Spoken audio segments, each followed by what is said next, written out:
নমস্কাৰ ভাইটি ভণ্টিসকল, তোমালোক সকলোকে আমাৰ আলোচনা একাডেমী এডুকেশ্যনৰ অন্য এটা ভিডিঅ' ক্লাছলৈ স্বাগতম জনাইছোঁ।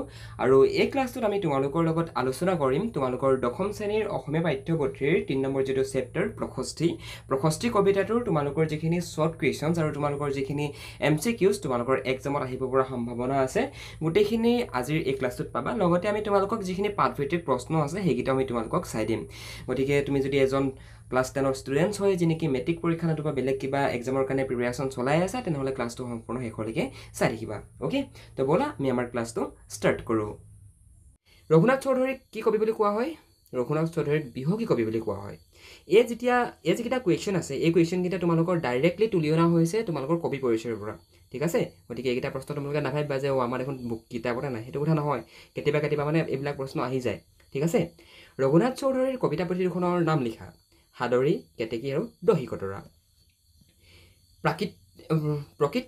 প্ৰকৃতিক কোনে আদৰি আনিলে বুলি কবিয়ে কৈছে? প্ৰকৃতিক নতুন কুঁহি পাতে আদৰি আনিলে বুলি কবিয়ে কৈছে।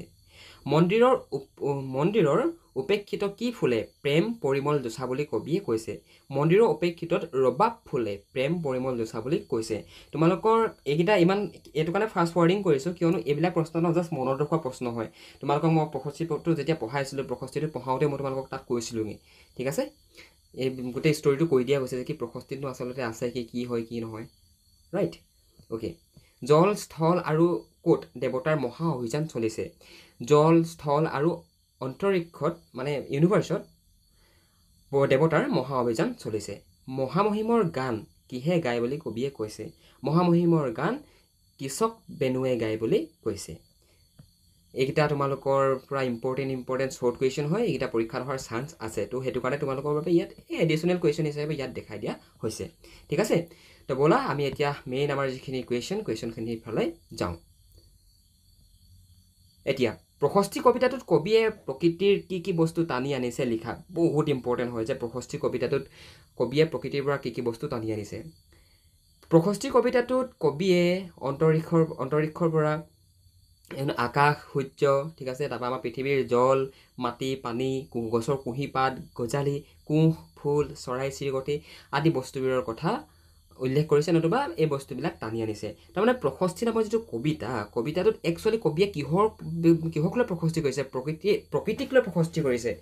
কবিয়ে প্ৰকৃতিৰ গুণ গাই, প্ৰকৃতিৰ যি সৌন্দৰ্য, ঠিক আছে, সেই সৌন্দৰ্যৰ কথা বৰ্ণনা কৰি পিনেই কবিয়ে কবিতাটোত মানে প্ৰশস্তি বুলি নামাকৰণ কৰি লিখিছে। ঠিক আছে, কবিতাটোত কবিয়ে কিয় আৰু কাৰ প্ৰশস্তি কৰিছে? This is one of the most important question, যে কবিতাটোত কবিয়ে কিয় আৰু কাৰ প্ৰশস্তি কৰিছে। কবিতাটোত কবিয়ে প্ৰকৃতিৰ সৌন্দৰ্যৰ বৰ্ণনাৰ মাজেৰে সুন্দৰৰ প্ৰশস্তি বা আৰাধনা কৰিছে। প্ৰশস্তি শব্দৰ অৰ্থ কি? প্ৰশস্তি শব্দৰ অৰ্থ হৈছে আৰাধনা। ঠিক আছে, কিয়নো প্ৰকৃতিৰ সন্মুখীন সুধাৰ মাজত কবিয়ে বাৰে বাৰে নেদেখাজনৰ অস্তিত্ব দেখিবলৈ পাইছে। প্ৰকৃতিৰ ৰূপ আৰাধনাৰ আঁৰত কবিতাটোত ঈশ্বৰ ভক্তিৰ স্বৰূপ সোমাই আছে। তাৰমানে কবিতাটোত কবিয়ে কিহৰ প্ৰশস্তি কৰিছে? কবিতাটোত কবিয়ে প্ৰশস্তি কৰিছে প্ৰকৃতিৰ যি সন্মুখীন সুধা, ঠিক আছে, প্ৰকৃতিৰ যি ৰূপ, প্ৰকৃতিৰ যি সৃষ্টি, সেই সৃষ্টিত কবিয়ে নেদেখাজনৰ অস্তিত্ব দেখিব পাইছে। নেদেখাজন মানে কি? ভগৱানৰ কথা কৈছে। ঠিক আছে, নেদেখাজনৰ অস্তিত্ব দেখিবলৈ তাত পাইছে। বুজি পাইছা? অ'কে, তো প্ৰকৃতিৰ সেই যি ৰূপ আৰাধনাৰ আঁৰত কবিতাটোত ঈশ্বৰ ভক্তিৰ স্বৰ সোমাই আছে। ঠিক আছে, কবিতাটোত কবিয়ে প্ৰকৃতিৰ কথা প্ৰশস্তি কৰিছে, মানে প্ৰকৃতিক আৰাধনা কৰিছে, প্ৰকৃতিৰ বিনন্দীয়া ৰূপৰ কথা কৈছে, আৰু তাৰ মাজেদি ভগৱানে যে প্ৰকৃতিখন সৃষ্টি কৰিলে, ভগৱানে যে পৃথিৱীখনক সৃষ্টি কৰিলে, কিমান এটা আচৰিত বস্তু চোৱাচোন বাৰু তোমালোকে। পানীকে চোৱা, বতাহ চোৱা, বায়ু, অক্সিজেন, কাৰ্বন ডাই অক্সাইড, এইবিলাকো যদি এনে মন কৰাই দেখিবা তোমালোকে, কি আচৰিত নহয় জানো? তো সেইটো কথাকে মানে ইয়াত কৈছে। ৰাইট, অকল নেক্সট কুৱেশ্যনটো ডিছকাশ্যন নকৰাৰ আগতে তুমি যদি মেট্ৰিক পৰীক্ষাৰ কাৰণে প্ৰিপেৰেশ্যন চলাই আছা আৰু যদি তুমি ইংৰাজী বিষয়টোত এতিয়াও দুৰ্বল হৈ আছা, তেনেহ'লে আমাৰ থ্ৰুৱেদি তোমালোকে পঢ়িব পাৰা। আমি তোমালোকক মেট্ৰিক পৰীক্ষাত ইংৰাজী বিষয়টোত কেনেকুৱা তোমালোকৰ কুৱেশ্যন আহিব, তোমালোকে কোনখিনি গ্ৰামাৰ চাই যাব লাগিব, তোমালোকে কুৱেশ্যন আনচাৰ পেটাৰ্ণবিলাক কেনেকৈ লিখিব লাগিব, সকলোখিনি কথা আমি আমাৰ পাৰ্চনেল অনলাইন কোচিঙত আমি শিকাওঁ। গতিকে তুমি যদি মেট্ৰিকৰ এজন কেণ্ডিডেট হয় আৰু যদি তুমি ইংৰাজী বিষয়টোত এতিয়াও ক্লিয়াৰ হোৱা নাই, তেনেহ'লে তোমালোকে আমাৰ থ্ৰুৱেদি যদি বিচাৰা পঢ়িব পাৰা। বন্ধু বান্ধৱীসকল, আমাৰ একাডেমীৰ এডমিশ্যন ফিজ হৈছে অনলি 499 ৰুপিজ, য'ত তোমালোকৰ গ্ৰামাৰ, তোমালোকৰ টেক্সট বুক আৰু তোমালোকৰ যিখন সৰু ছাপ্লিমেণ্টাৰী ৰিডাৰ আছে গোটেইকেইখন পঢ়োৱা হয়, লগতে কুৱেশ্যন আনচাৰবিলাকো বুজাই দিয়া হয় আৰু কোনবিলাক কমন পৰিব সেইবিলাকো শিকাই দিয়া হয়। গতিকে তুমি যদি বিচৰা আমাৰ থ্ৰুদি পঢ়িবৰ কাৰণে তেনেহ'লে ওপৰত দিয়া ফোন নম্বৰটোত ফোন কৰা, নতুবা ডেছক্ৰিপশ্যনত এখন ফৰ্ম আছে, ফৰ্মখন ফিল আপ কৰি দিয়া, আমাৰ টিমে তোমালোকক কণ্টেক্ট কৰি ল'ব। কবিতাটোত প্ৰকৃতিৰ সুধাৰ মাজত কিদৰে সুন্দৰৰ সাধনা লুকাই আছে দিবৰি লিখা। প্ৰকৃতিৰ ৰূপ আৰাধনাৰ আঁৰত কবি ৰঘুনাথ চৌধুৰীৰ প্ৰশস্তি কবিতাটোত ঈশ্বৰ ভক্তিৰ স্বৰূপ সোমাই আছে। প্ৰকৃতিৰ সন্মুখীন সুধাৰ মাজত কবিয়ে বাৰে বাৰে নেদেখাজনৰ অস্তিত্ব দেখিবলৈ পাইছে। কাল ৰাত্ৰিৰ অন্তত যিদৰে পুৱাৰ সূৰুজে পোহৰৰ সম্ভাৰ কঢ়িয়াই আনি সৰ্বত্ৰেই বিলাই দিয়ে, জল স্থল আনকি অন্তৰীক্ষও জিলিকি উঠে, সেইদৰে গছ বন ফুল ফলো যেন আনন্দত আত্মহাৰা হৈ পৰিছে। চৰাই চিৰিকটি আদিও সকলোতে দেৱতাৰ সন্ধান কৰিছে। তো চোৱা, এই যিটো প্ৰশস্তি নামৰ কবিতাটোৰ মেইন যিটো পইণ্টটো শুনা। প্ৰকৃতিখনক কবিয়ে ইয়াত প্ৰশস্তি কৰিছে, আৰাধনা কৰিছে। প্ৰকৃতিৰ যিটো ৰূপ, প্ৰকৃতিৰ এই যিবিলাক এলিমেণ্টছ মানে উপাদান, লাইক বতাহ, ঠিক আছে, জল, পানী, মাটি, বায়ু, গছ বন, পাহাৰ পৰ্বত, এইবিলাকৰ সৃষ্টি, ঠিক আছে, এইবিলাকৰ সৃষ্টি কোনে কৰিছে? ভগৱানে কৰিছে এইবিলাকৰ সৃষ্টি, ৰাইট। গতিকে এই সকলোবিলাকৰ মাজেদি ভগৱানৰ যিটো অস্তিত্ব, ভগৱানৰ যিটো মহত্ব, সেই মহত্ব মানে প্ৰশস্তি কবিতাটোৰ মাজেৰে কবিয়ে প্ৰকাশ কৰিছে। দুটা বস্তু প্ৰকাশ কৰিছে, এটা প্ৰকৃতিৰ ৰূপ, ঠিক আছে, প্ৰকৃতিৰ যিটো ৰূপ, নেক্সট ভগৱানে কেনেকৈ প্ৰকৃতিখন সৃষ্টি কৰিলে, ভগৱানৰ যিটো মহত্ব, ঠিক আছে, এই দুটা বস্তুকে কবিয়ে ইয়াৰ মাজেৰে প্ৰকাশ কৰিছে। প্ৰশস্তি কবিতাটোৰ মূল ভাৱ লিখা। প্ৰশস্তি কবিতাটোৰ মূল ভাৱ তোমালোকক মই এতিয়ালৈকে যিখিনি কথা ক'লোঁ সেইখিনিয়ে হয়। তোমালোকে যদি এক্সট্ৰা বিচৰা ইয়াৰ এক্সপ্লেনেশ্যন পাবৰ কাৰণে তেনেহ'লে তলৰ নেক্সট ক্লাছটো চাই ল'বা, এইটো মানে প্ৰিভিয়াছ ক্লাছটো চাই ল'বা, তাতো এইখিনি কথা কোৱা আছে। বাট এই ক্লাছটোত তোমালোকক মই জাষ্ট ইম্পৰ্টেণ্ট কুৱেশ্যনখিনিয়ে কৈছোঁ।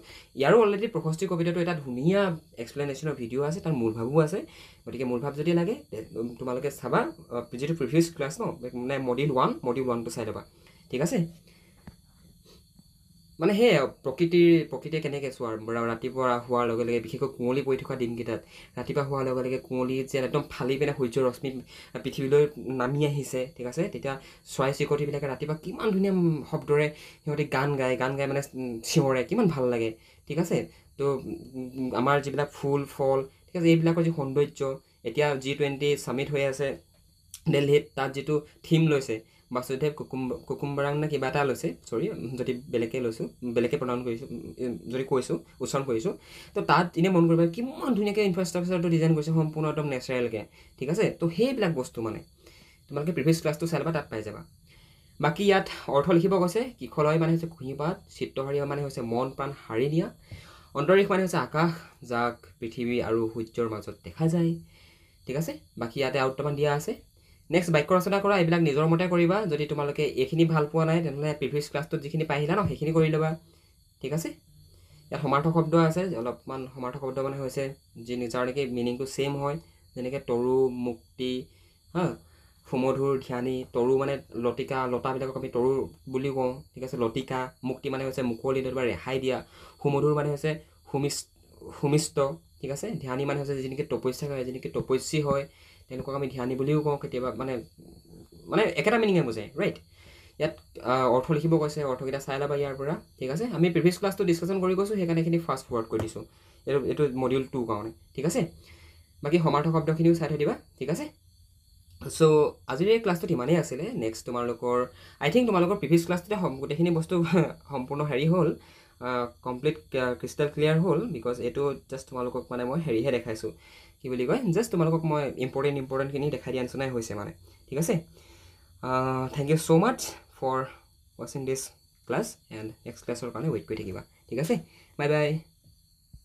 অভিভাৱকসকল আপোনাৰ ল'ৰাজন অথবা ছোৱালীগৰাকী ইংৰাজী ছাবজেক্টটোত দুৰ্বল নেকি আপোনাৰ ল'ৰাজন অথবা ছোৱালীগৰাকীয়ে ইংৰাজী ছাবজেক্টটো বুজি নাপায় নেকি পঢ়িব নোৱাৰে নেকি যদি ভাবিছে যে আপোনাৰ ষ্টুডেণ্টজন আপোনাৰ ল'ৰাজন অথবা ছোৱালীগৰাকী ইংৰাজী ছাবজেক্টটো দুৰ্বল আৰু আপুনি যদি আমাৰ থ্ৰুৱেদি আমাৰ আলোচনা একাডেমীত যদি আপুনি আপোনাৰ ল'ৰাজন অথবা ছোৱালীগৰাকীক এডমিশ্যন দিয়াই পঢ়াব বিচাৰে তেনেহ'লে আপোনালোকে এই নাম্বাৰটোত আমালৈ এটা ফোন কৰিব পাৰে নতুবা ডেছক্ৰিপশ্যনত এখন ফৰ্ম আছে ফৰ্মখন ফিল আপ কৰি দিব আমি আপোনালোকক নিজে যোগাযোগ কৰি ল'ম আমি আমাৰ একাডেমীত আপোনাৰ ল'ৰাজন আৰু আপোনাৰ ছোৱালীগৰাকীক আমি সম্পূৰ্ণ ইংৰাজী বিষয়টো শিকাই দিম পৰীক্ষাত কোনবিলাক প্ৰশ্ন আহিব ইংৰাজী বিষয়টো আমি কেনেকৈ পঢ়িলে আমাৰ মনত থাকিব আমি সকলোখিনি কথা তেওঁলোকক আমাৰ অনলাইন পৰ্টেলত আমি গাইড কৰি দিওঁ গতিকে আপুনি যদি এই সন্দৰ্ভত সবিশেষ জানিব বিচাৰিছে তেনেহ'লে আপুনি এই ফোন নাম্বাৰটোত এটা ফোন কৰক আমাৰ টীমে আপোনালোকক সম্পূৰ্ণ গাইড কৰি দিব আপোনালোকে এডমিশ্যন কেনেকৈ কৰিব লাগিব কেনেকৈ পঢ়িব লাগিব কেনেকৈ ক্লাছ কৰিব লাগিব সকলোখিনি কথা আমাৰ টীমে আপোনালোকক গাইড কৰি দিব আপোনালোকে এই ফোন নাম্বাৰটোত এটা ফোন মাৰিলে হৈ যাব